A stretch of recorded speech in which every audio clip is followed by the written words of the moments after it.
It's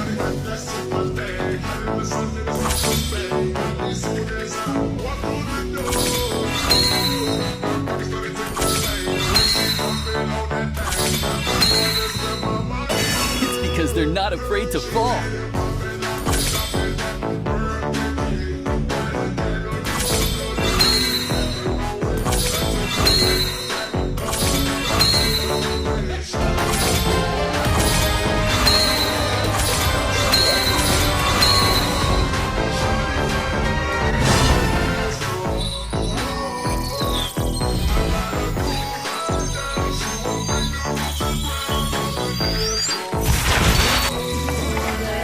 I am the moonlight that breaks through the darkness.